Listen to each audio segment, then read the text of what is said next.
विचार भी होते हैं।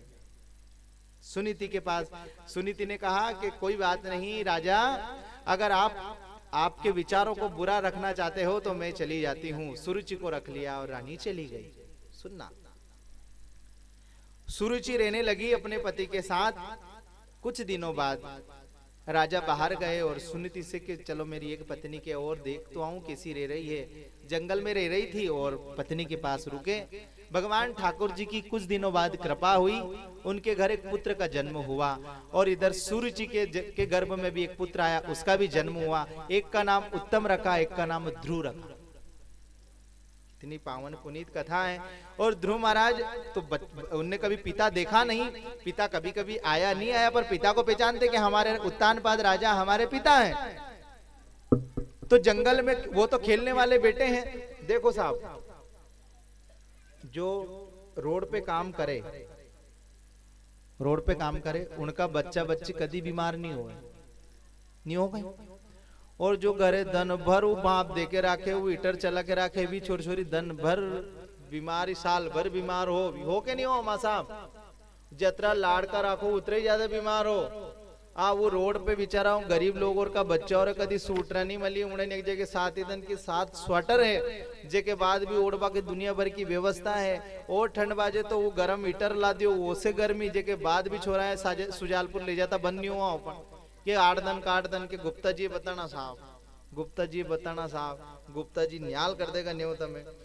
तो वो बच्चे जो रोड पे हैं, जो रोड पे बच्चे सो रहे हैं वो बीमार नहीं हो रहे। ऐसे सुरुचि और सुनीति का बच्चा जो इतना है, इतना चंचल है, और सुरुचि का पुत्र दोनों मिले तो अपने पिता से मिलने गए तो वो तो सुनीति का पुत्र है। ऐसा दौड़ के पिता की गोद में जाके बैठा कि तुरंत और पिता ने अपने गोद में बिठा लिया। ओहो, आज तो मेरा एक और पुत्र आ गया है, इतना प्रसन्न हुआ। उत्तानपाद राजा, सुनना, उत्तानपाद राजा, सुरुचि ने देखा ये पूरा दृश्य तो इतनी जल्दी घबरा के गई और उससे कहने लगी कि अगर तुझे इस पिता की गोद में बैठना है तो तू फिर जा और मेरी कोख से जन्म ले, जब इस पिता की गोद तुझे नसीब होगी। महाराज ऐसे कड़वे वचन बोल दिया है। और अब तो छोटा बालक अपनी रोता रोता अपनी माँ के पास गया और माँ से कहा कि माँ मेरे साथ ये घटना घटी है। माँ ने कहा कि तू पागल है, उस संसार के चक्कर में क्यों पड़ रहा है? वो तो आज नहीं काल वो गोद बूढ़ी हो जाएगी, वो राजा नहीं रहेगा, वो तो राजा कुछ दिनों बाद फिर यहीं आने वाला है। इसलिए तू फालतू में बेटा इस चक्कर में मत पड़। तुझे अगर किसी की गोद में बैठना है तो भगवान की गोद में जाके बैठ। यही कथा सिखाती है कि दुनिया के कहे में मत लागो, ये दुनिया जो कहती है कहने दो, आप तो भगवान नाम सुमिरन करते रहो। ये दुनिया का क्या है साहब, ये कुछ भी कहेगी। सुनीति ने कहा कि बेटा जा, तू तो जा, यहाँ रहने से कोई फायदा नहीं है। जंगल में चला गया बेटा ध्रुव। और नारद जी महाराज मिले। और अगर हम घर से निकलें,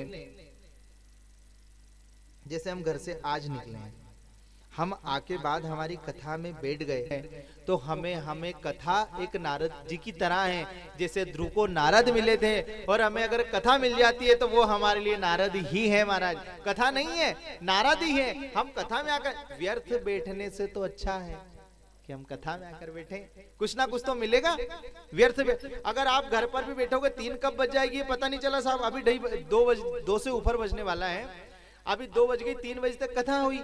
तो हम 2 घंटे 3 घंटे व्यर्थ बैठने से तो अच्छा है कि हम कथा में बैठें। और कथा में कुछ नहीं मिलेगा तो आखिरी में आरती और प्रसाद मिलेगी, ये तो फाइनल बात है। कुछ भी मत मिलो, ये बात बिल्कुल डंके की चोट पर है कि चाहे आपको कुछ भी ना मिले, आखिरी में आपको प्रसाद और आरती जरूर मिलेगी। ये भी अगर मिल जाएगी तो जीवन धन्य हो जाएगा हमारा। आरती प्रसाद भी अगर मिल गई हमें तो। सुनो,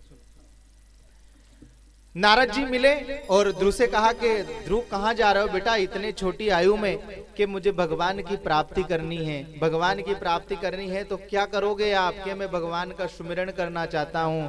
कि सुमिरन करोगे बेटा, आप 5 साल के हो और 5 साल के हो, किसी को आपको जंगल में कोई घटना हो जाएगी, आप जंगल में मत जाइए। पर उन्होंने कहा जो भी हो, मेरी माँ ने कहा है कि कि अगर किसी की गोद में बैठना है तो भगवान की गोद में जाके बैठो, तो ये दुनियादारी के चक्कर में मत आओ बेटा। इसलिए मैं आपसे कहूं, ये दुनिया तो आपको कुछ भी करती रहेगी, आप तो निरंतर भगवान का नाम सुमिरन करते रहो, सुमिरन करते रहो, सुमिरन करते रहो। कहते हैं कभी, ऐसा मत करना कभी भी कि मंदिर जावा में पग घना दुखे, कि मंदिर जावा में पग घना दुखे। बैठी है वो युगों से महाराज जी साथ शरीर के अंदर हैं, कभी चींटी में, कभी हाथी में, कभी ये तो बूढ़ी है। इसलिए ये एक माताओं के लिए नहीं है, ये समान भाव है। हम सब यहाँ पर बुढ़े ही मानो हमें। इसलिए एक भक्त कहता है, मंदिर जाबा में पग घना दुखे, मंदिर जाबा में पग घना दुखे, घर घर जाबा में घनी राज डोकरिया माजी, घर घर जाबा में घनी राज डोकरिया माजी, हो घर घर जाबा में, हो घर घर जाबा में घनी राज डोकरिया माजी, घर घर जाबा में घनी राज डोकरिया। और महाराज और सुनो, राम राम के बामे मुंडो गणो दुखे, राम राम के बामे मुंडो गणो दुखे, राम राम, राम राम बोलो सबकी आवाज, राम राम, राम राम के बामे मुंडो गणो दुखे, राम राम के बामे मुंडो गणो दुखे, चुगली करवा में बात तो करो, एक बगस ही नहीं आ। और कथा में गुरुजी, एक बार हुआ, एक माँ के घरे गए हम चाय पीवा, तो माँ ने कहा कि गुरुजी कथा बहुत जोरदार हो रही। कि मैंने कि बाप रे बाप, मुझे धन्य हो गयो माँ, तमें भी सूझ पड़वा लागी कथा में कि गुरुजी ऐसी साल भर कथा चलती रहे तो कतरो अच्छो रहे हो। मैंने कि माँ साल भर कहीं खर्चो देवा, कहीं कहो कथा को अभी तो सूझ पड़ेगी कथा में, अबे तो घबरा जरिया, तू साल भर कथा हो गई ते के साल भर कथा हो जा गुरुजी तो बड़ो बढ़िया रे। कि क्यों? मैंने कि अशोक कहीं हो कथा में कि गुरुजी घरे रू तो रोज नींद की गोली खानी पड़े, और कथा में बेटी और खम्भ जैसे खूट आयो, खम्भो वो लगा रखो टेंट को पाइप 3 घंटा कदीट जा।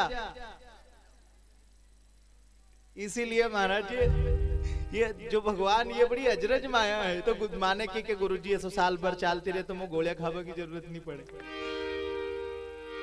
कीर्तन करबा में मुंडो गणो दुखे, कीर्तन करबा में मुंडो गणो दुखे, कीर्तन करबा